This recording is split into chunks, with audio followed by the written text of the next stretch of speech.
Thank you for tuning in to Hacks and Hobbies with your host, Junaid. In Season 2 of Hacks and Hobbies, we're visited by our amazing guests coming from all walks of life who want to learn their story, their struggles, and their journey on how they got to where they are today. So stick around.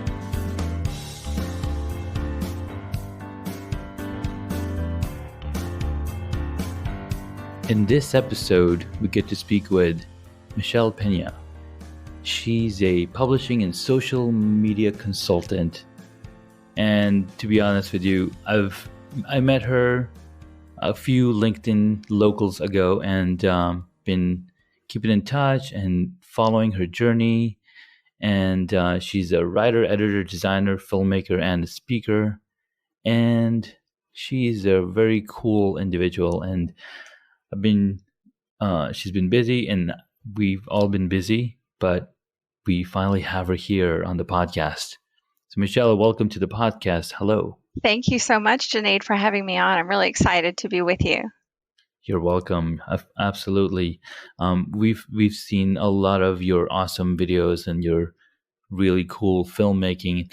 And I was looking at your LinkedIn profile, and we have 409 mutual connections. I was like, wow.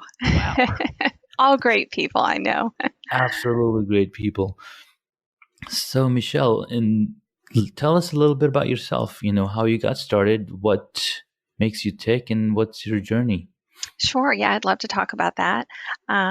For those of you who are new to learning about who I am, I'm Michelle Peña, as Junaid already so kindly introduced me, and I'm located in the Washington, D.C. metro area. And I'll start backwards a little bit and bring you to, the point in my career where I'm at today.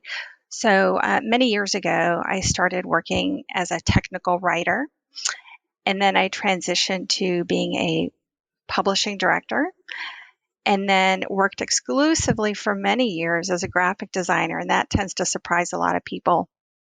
They don't realize that I had that background as well. But I worked exclusively. Yeah, I think maybe you didn't even know either, Junaid. And that was a lot of fun and really fed my creative appetite. Because I've just, very, very creatively driven in whatever career interest I've ever had. And then after working as a graphic designer, I actually left that job unexpectedly because I thought that I was going to be relocating from DC to Chicago. And then, a long story short, we actually didn't have to relocate. So that was great news. But unfortunately, in the process of thinking that I was moving, I gave my boss at the time ample notice. So this may be a good lesson for all of you out there. Probably you don't want to give your employer too much notice in case things change, which was my case. I ended up not having to move. And the week I found out that I was able to stay in the DC area was the same week my replacement at work started. So I was literally training my replacement when I got the news. And so it was talk about mixed feelings. I was excited, but, sad. My boss and I had cried together when I told her I was moving because we had such a great working relationship. But actually, this real experience really taught me that, life has so many unexpected twists and turns, and we don't know what the heck it's doing. We don't know where it's taking us sometimes. And it just never pays to panic because I'm actually in a much more interesting space right now, career-wise. And I would have never made the leap if I didn't go through that. So I still work for the same B2B publisher called Business Management Daily. I worked for them for many years in that graphic design capacity. And then I resigned, ended up staying in the area, and they called me back after a few months because they had a position open up in their editorial department. They knew that I had somewhat of a writing background, but it wasn't really a writing job. It was more of a copy editing job. But, I was just so happy to get back into the company because I knew I was going to be working with a fantastic team. And they were located just 10 minutes from my house, which was important to me because I have kids and they were near the office. So I took this job and worked as a copy editor pretty exclusively for almost 2 years and really enjoyed it. But, honestly, like after those first couple of years, I started to just get really tired of the monotony of that particular role. And I just needed to do something a little bit different. And I guess that speaks to my personality. I'm not really the kind of person that can be satisfied working, staying in one box. It's hard. Mm-hmm. It's hard for people to define me because I'm always changing what I do.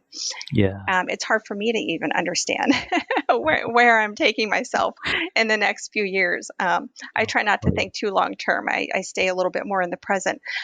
But anyway, after working in that copy editing role, I wanted to stay in the same company and started to look for opportunities within the company to create like new enterprises for myself, things that would feed my creative needs and yet still be valuable for my team.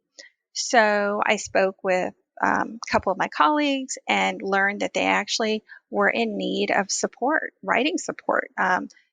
They needed someone to help them bring in more original content for their publications, their books, primarily their newsletters. So that opened up a whole new door for me to start writing again, because actually it had been a long time since I was writing, many years. So I was able to get back into writing, and that has just snowballed over the past, I'd say, year, because I'm doing very little of the copy editing now. Thankfully, I had another colleague that was interested in absorbing some of that workload. So that enabled me to reinvest my efforts in an area that I was just going to have a lot more fun with and would still be of value to the organization. So it's been awesome. The writing, most of the writing that I do revolves around personal development issues. Yeah. And that works out great for their publications. They produce a lot of different things that are designed for people working in management capacities or leaders, administrative professionals, business management professionals in general. It's just the topics I write about lend themselves well to the wide spectrum of publications that they produce. And that is what originally got me on LinkedIn, was trying to share my articles and seeing how they would be received by the larger community out there on the web. That's so cool. So how many articles have you been able to share with the community on LinkedIn? Yeah, I have a lot more. I'm going to be putting up. I think I've only posted 5 of the dozens that I've written. I need to go back on and post them. Originally, I was posting those first articles because I was a little bit nervous about getting back into writing. I felt excited about it, but also kind of bashful because I don't necessarily like to be front and center. Like I'm not the type of personality that's really extroverted, despite what you see from some of my videos. I'm actually quite the introvert. I'm not shy, but I'm just more introverted, which is different. But when you are writing and doing social media and doing videos, you really have to put yourself out there. And so me sharing those early articles, it was a reflection of the baby steps I was taking at that point in my career when I was starting to get back into writing and looking for that positive reinforcement from whoever I could connect with online. And LinkedIn was a new space for me back then as well. Even though I had my account for so many years, it just sat there collecting dust. I had to clear the cobwebs and log back in and figure out what my password was. And then it just, again, snowballed. There's that word. The community was so loving and engaging and uplifting. I just fell in love with the whole LinkedIn family and that I met online, and the relationships I've developed off the platform, including our friendship. Janae is very special to me. So it's been nothing but good things all year long coming from my interaction online. Yeah, that's really cool. And LinkedIn has been a super platform, especially when they've changed the entire model of what they want to do with it, bringing more of the social aspects. And it's just not just LinkedIn, but people that are on LinkedIn, they're like, why not use this network to share what they're about? Why not share it to other people that are already connected to? Because that human connection and those relationships is what makes people work together better. Because like you said, you had to clear the cobwebs, and you've been on LinkedIn for a while, and I'm in the same boat. I've been on there since the very beginning, and every single thing that I had, it was just a resume post place for me, and I was just constantly connecting with recruiters, and I never really used LinkedIn as a platform to find or connect with people to find jobs. But as you and I have realized in the past year, it's become a much more social, much more human network.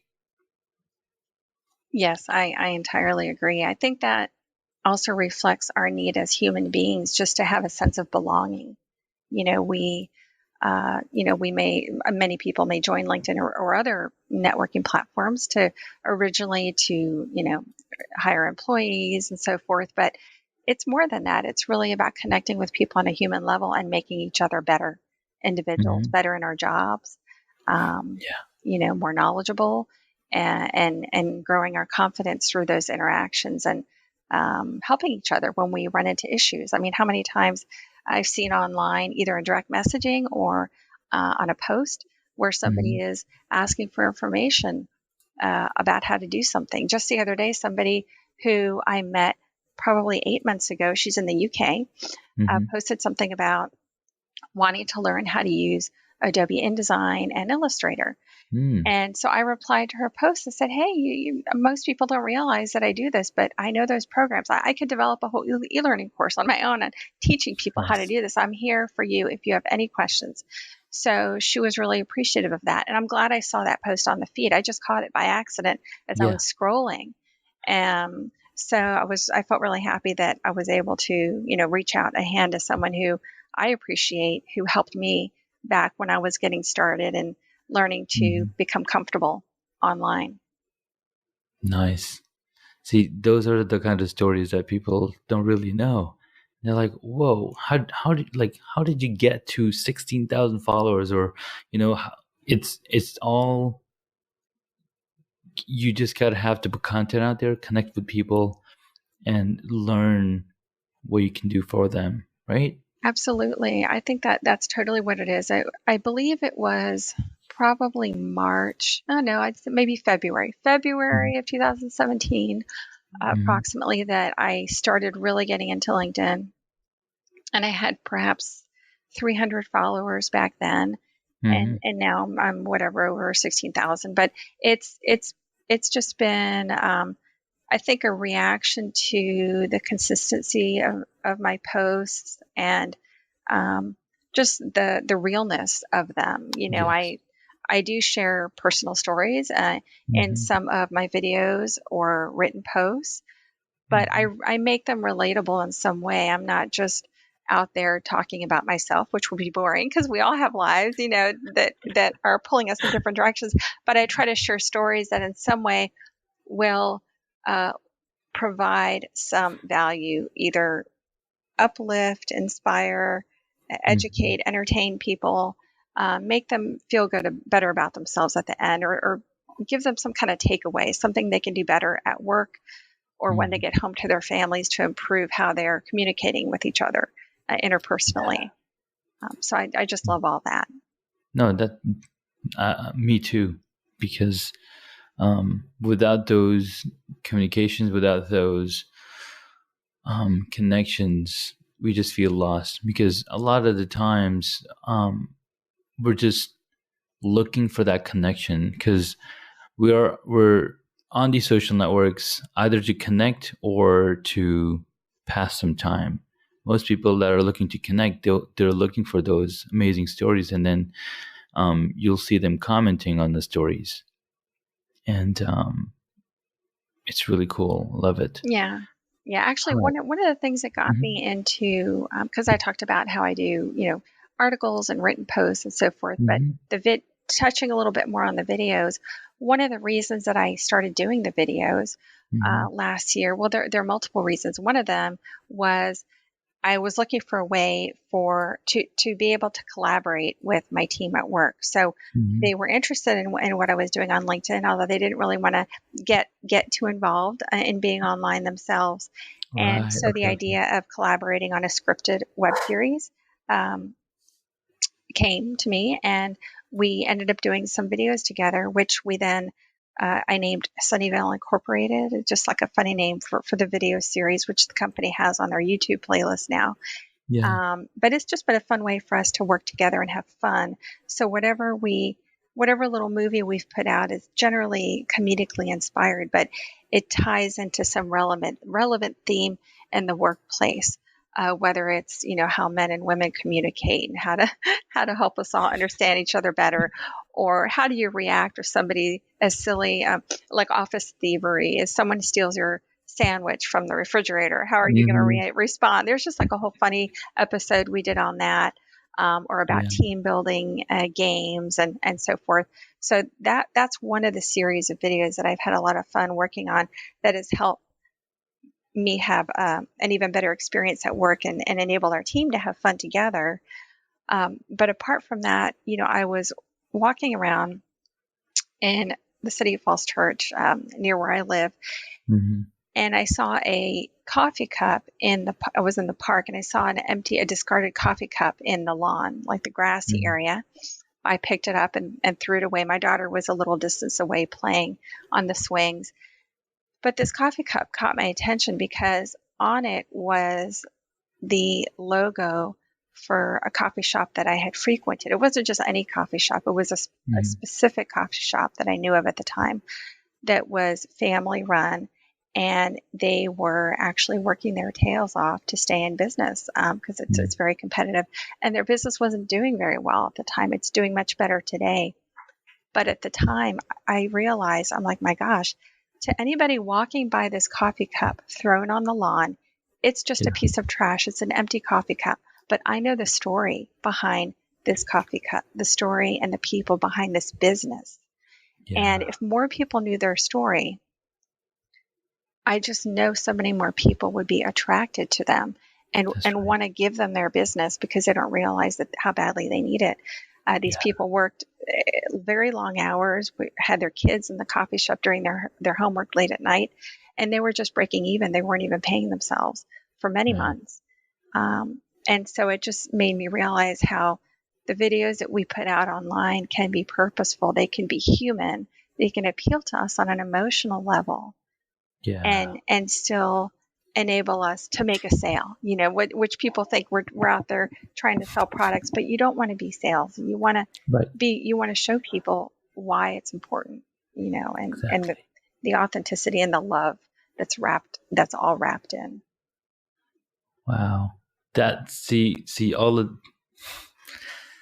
that shows your creativity level. I mean, all of the stories that you've told so far are told me, totally speak out to me that you're a writer. You're somebody who thinks through when you're talking about. I mean, I'm a long way away from that, but it's what we love about you. I mean, you put everything in perspective, and it takes a lot of time.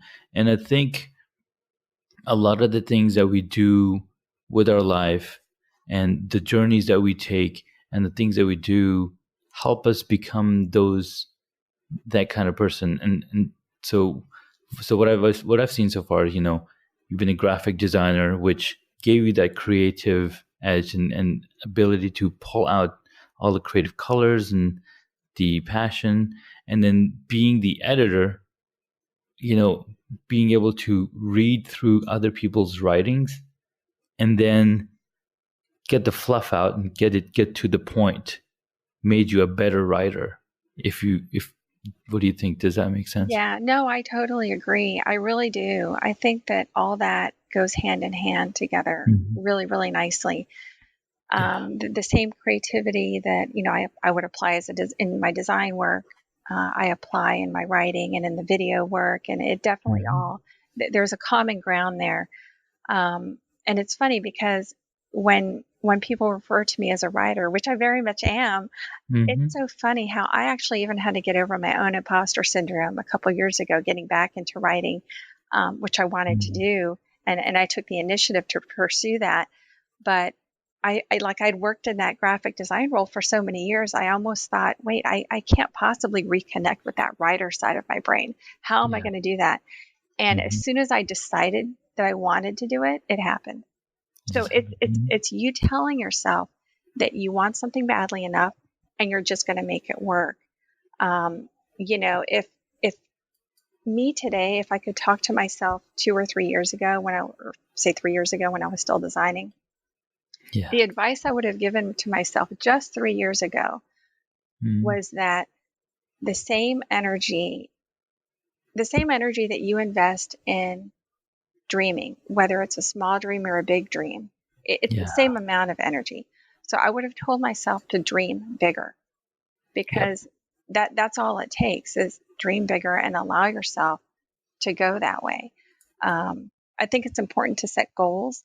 I also don't like to get too far ahead of myself, because I worry sometimes if you make a goal that's really hard and like a hard and fast goal, you aren't really living for the now anymore. And you're always chasing that imagined future where everything might be better than it is today. But it is important to think a few steps ahead and not let fear hold you back from trying something new or reconnecting with something that you used to do.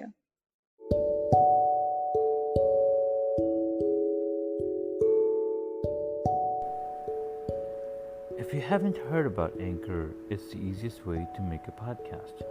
Let me explain. It's free.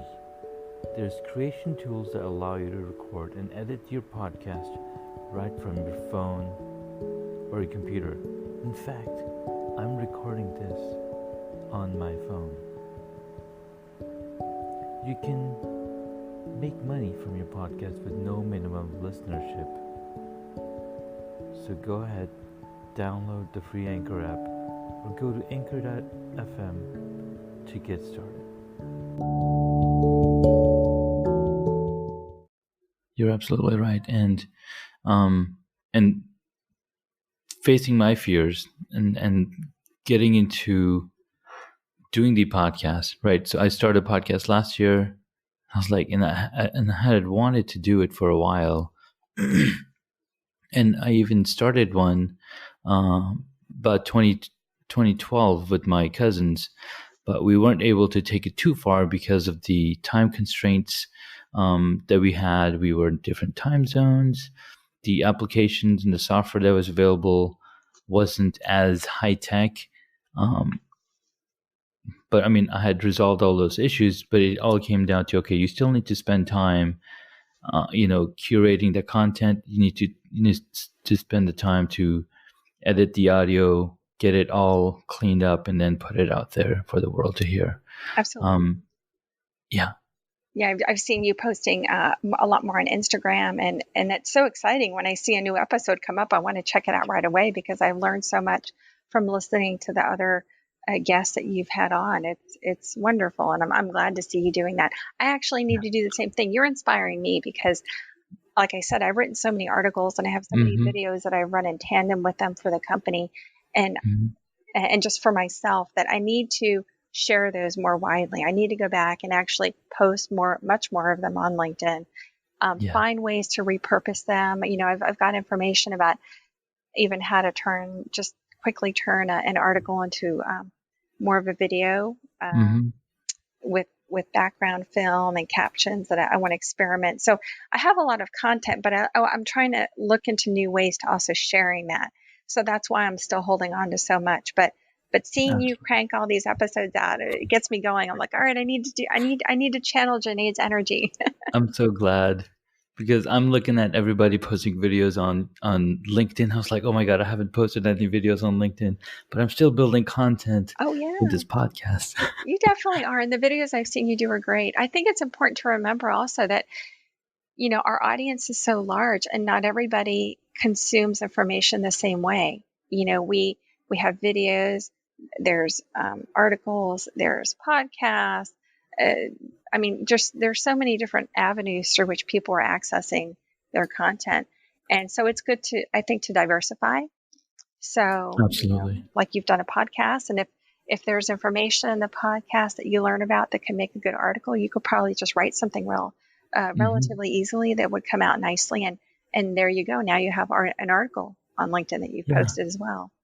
Absolutely. So what I've been doing, so I'll tell you a little bit too, because I've been researching a lot on automation and setting systems in places. So, like for example, setting up this call with you, right? So I'm using a scheduling software that you go in there, you schedule your appointment time, and then the software sends an email reminder. First, it just sends a confirmation, then it sends a reminder. So I've worked on those templates to make sure that it sends you the correct link. And I figured out why it was sending the wrong link or not putting the lowercases, because when you put in your name, you usually put capital, you usually capitalize the first letter, and it's basically grabbing that exact name and sending it out as a link. And there's no control over, okay, what is going to come out. So there's systems in place that you got to put. And what I've been discovering, I've discovered a few tools, especially for podcasting. So if, like you said, you have a lot of content, written content, there's a Amazon service called Poly. And Amazon Poly will take your written articles and convert it into audio. And I don't know what it sounds like, but I'm guessing it might sound like Alexa, because she's essentially taking those same words, written content, and converting it into audio. Oh, that's fascinating to learn about. I'm glad you mentioned it. Yeah. So if you do have a blog post, I haven't tested it yet. I have some testing areas set up for me to test that out, but I haven't done that yet. But I've been I've been doing blog posts since 2006 and 2005, and I have a lot of written content on my other blog posts that I will go on there every once in a while and I'll share an article about this and that. But I'm not sharing that stuff on LinkedIn. I should be, because of my broad technology passion in the different things. And so I guess all it takes is time and effort and getting that format right. I mean, the marketing of it all is really, really essential on how you get it right. And lately I've been hearing a lot about funnels and setting up your funnel right, setting up your landing page, bringing, talking to the right kind of people that might be interested in your content. Because when you're marketing, you don't want to market it to everybody, because then you have a very small response rate.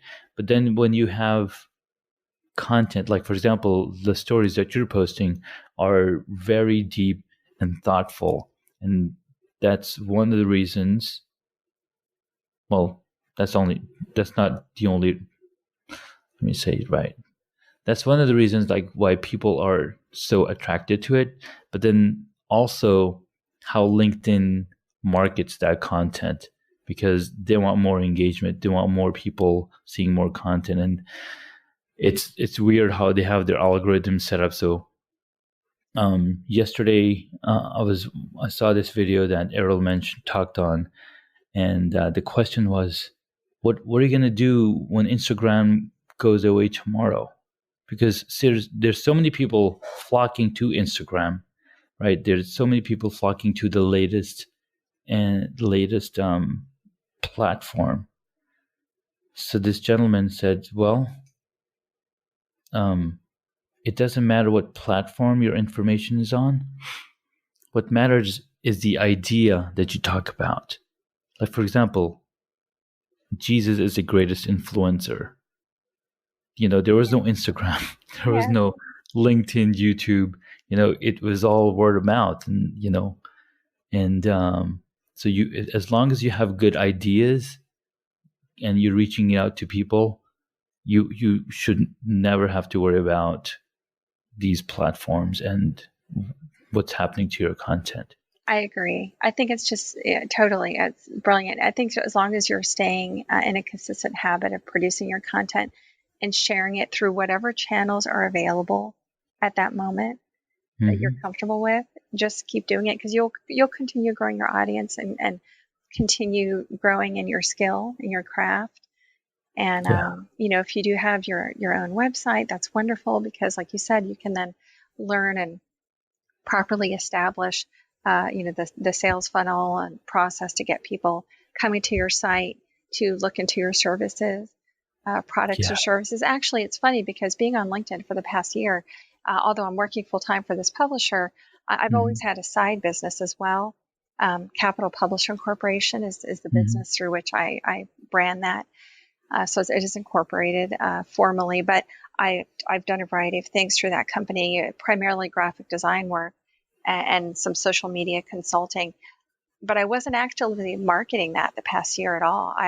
Because I was so just entirely 150% dedicated to my current job.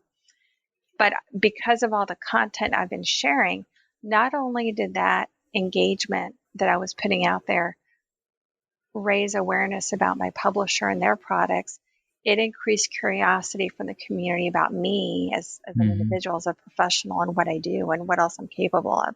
So that has actually generated quite a number of inquiries, direct messages from people who needed help in different capacities. Exactly. And has created business opportunities for me when I had time to invest, that I could build those out. So it's definitely, I believe that there's a great return on your investment on any channel, not just bottom line in terms of, how much more money you're able to bring in for yourself to feed your family and so forth, but, just in personal growth. It's wonderful. And relationship building, that's very, very fulfilling. Yeah, very, very true. So some of the questions that I like to ask are, what is one hobby that you wish you got into? One hobby that I wish I got. You know what? I would say that so this is sort of would be new to me again if I were to pick up guitar playing, because I actually played guitar when I was young. I played in church every week with a music teacher. It was one of the few times growing up that I was willing to get in front of an audience of people.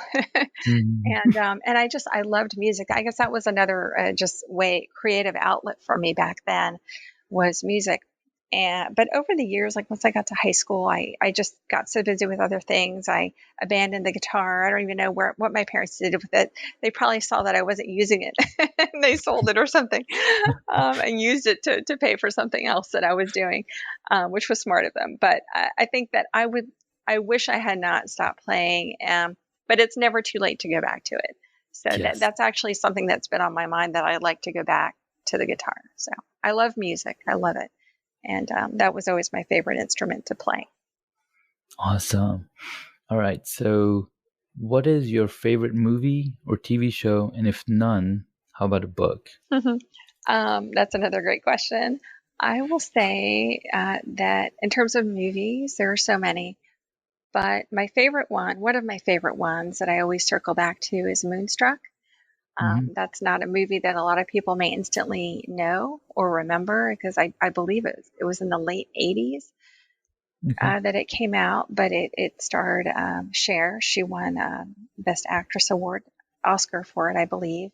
Olympia Dukakis, who I think won the Oscar for Best Supporting Actress, possibly. And then Nicolas Cage and Danny Aiello. There's some great actors in the movie.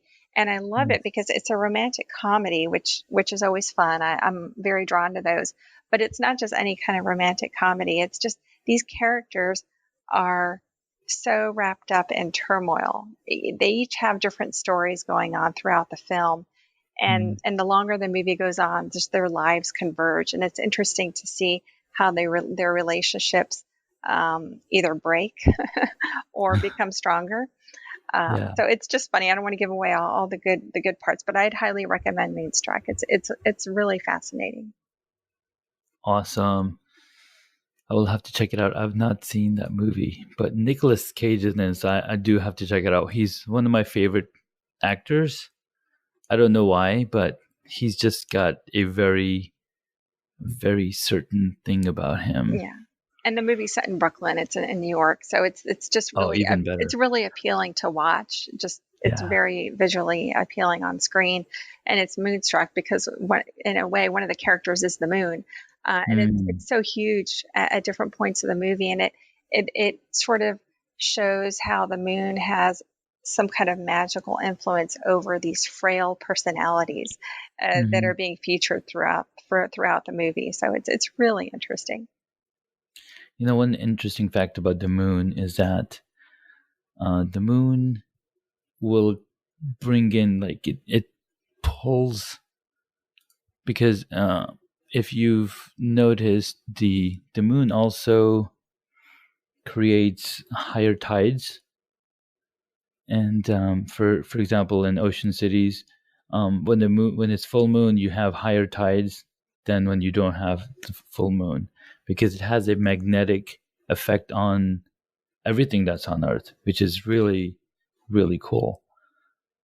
Cool. Now, okay, so what is your favorite superhero? Oh my gosh, my favorite superhero. You know, now that you asked me that, superhero. It's funny because it's reminding me of a conversation that I just had last week with a class of second graders. Do you have time? Of course. So I was, and this isn't quite superhero, but it's a superpower. So I was standing in front of a class of second graders. I'd left work in a hurry, skipped lunch to go volunteer at art class to lead a project. And I got there, all the second graders were so excited. And I was getting ready to introduce this wildflower collage we were all going to build together. And just very impulsively and adorably, one of the little kids raised her hand, and she looked like a little junior reporter. She had the pencil neatly tucked behind her ear and this quizzical look on her face. It just, it made me laugh. And she just said, "What's your superpower?" And I said, "Oh, okay." It completely threw me off. But I told her that seeing the good in others was my superpower. And she let out kind of like an impressive "whoa." What is that about? Really? How do you see the good in others? And I had to explain it. Just basically that's one of my, I think, one of the biggest personal traits I think that I have that has enabled me to just be very happy and generally happy and successful in life in whatever I do, because we're always going to be tested by difficult circumstances and difficult personalities. Quite frankly, there are difficult people out there we aren't always going to click with, but we have to find a way to still assume good intentions and see the best in them. Or sometimes take ownership for a conversation that may not go well and think how maybe you contributed to the misunderstanding and whatever. But I think that there's always something good in a situation that you can take away, or something good you can see in other people, or in a way that you can convert a negative interaction into a positive reaction for yourself and for the people around you. So that was my superpower, I told her. So it was it was a neat lesson for the class. I think they enjoyed talking about that because they all had stories of their own about difficult people, difficult kids. No, that's an absolutely neat lesson even for our audience over here. What's funny is last night I just finished watching, there was a 3-part season on DC TV series, Supergirl, Flash, and the Green Arrow. And towards the end of it, Green Arrow is like Supergirl and the Flash. They always look for the good in everybody, even the villains, even the bad people, because there's always good in people. There, you just have to pull it out. You just have to believe in them to pull that out. And one of the story that Oliver Queen, or Arrow, he mentioned himself, is that Leonard Snart, he was a bad guy, but now he's with the Legends because there was good in him, and they were able to, he was able to believe in him and pull it out. So that's an awesome superpower. Yeah, actually, it reminds me also, I was talking with my daughter not that long ago. It was over the holidays. We were both wearing these Scooby-Doo t-shirts because we both love Scooby-Doo, the classic episodes. Yeah. And, she was asking me what my favorite thing about Scooby-Doo was. And then I asked her, and basically it was, for example, just how he always stepped up in most episodes anyway, how he always stepped up to face his fear and do the right thing to help, the people around him. I'm talking to a 7-year-old, so, the conversation could only get so deep, but it really meant a lot to her as well. And, she, after I talked to her about this, she came back to tell me that peace fills her heart when she does the right thing. And that must be what Scooby-Doo feels. And it just really touched me. And I'm like, you know what? You're so right. And those are the things that draw us to characters on screen, whether they're fictional, whether they're a cartoon, a human. Those are the things I think that really pull at our heartstrings. That's true. That's absolutely right. Okay. One last question. And then you can tell people where they can find you. I mean, you've already told us. Okay. If you were a board game, what would it be? Oh my gosh. If I was a board game, I would be I'm blanking on the name. It's the one where you have to put a picture on your forehead and the person sees it. It's Headband. I think it's called Headband. Well, to be super explicit or particular, that is not a board game. I know, I cheat. You can see I probably don't play board games well because I'm even cheating on the question. But it's just so fun because you have to basically act out something without telling the person what it is, and you're trying to guess if the person's acting like a monkey or like an animal, like a tree, or what they're trying to portray. So I think anything that involves physical action with the board game is going to be my favorite. Okay. It's a multi-sensory kind of game. Anything like that is great. Perfect. So my board game is Settlers of Catan. Oh, I don't know if you've heard of it before. I haven't heard of it. I'm sure it's kind of like Risk and Monopoly combined. So it's pretty interesting. That sounds good. That's a very brainy game too. I like it. It's brainy, but it's very basic. It's really cool. Yeah. Just check it out. Awesome. Well, so Michelle, where can people find you? It was really awesome talking with you. Thank you so much. I loved our talk as well. Thanks again for having me on. People can find me on LinkedIn. They can search #MichiMash or just my name. I'm also on Instagram, so I'm at Michi Mashup there. Perfect. Cool. Well, thank you so much for your time. You're welcome. We'll look forward to keeping in touch and talk to you soon. All right. Thanks. Bye, everybody.